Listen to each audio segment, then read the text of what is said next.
In today's video, I am going to teach you how to add logo on Shopify store.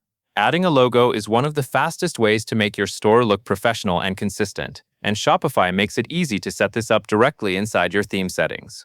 First, open your Shopify admin and go to your online store section, then Themes. On this page, you will see your current active theme.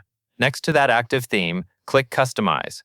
This opens the theme editor, where you can control how your storefront looks without needing to edit code. Once you are in the editor, look to the left sidebar menu, find and click Header. The header controls the top area of your store, including where your logo appears, along with navigation and other elements. After you open the header settings, locate the area labeled Logo Image. This is where you will add or change the logo that shows across your store. Now click Select Image.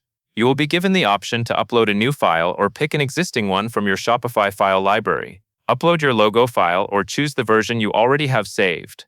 For best results, use a clean, high-quality image. A transparent background file often looks better on different header colors, and a wider horizontal logo usually fits more naturally in a navigation bar. After the image is selected, you can adjust the sizing. Find the desktop logo width slider and move it until the logo looks balanced in the header. You want it large enough to be readable, but not so large that it crowds the menu or pushes other elements out of place. Take a moment to preview how it looks in the editor as you make changes. Next, set where the logo will appear by choosing a logo position. Pick the placement that fits your design, such as centered at the top or aligned to the left. Keep your layout in mind, especially if your navigation links are on the same line. When everything looks right, click Save. Always save before leaving the editor so your changes go live. That covers everything you need to know.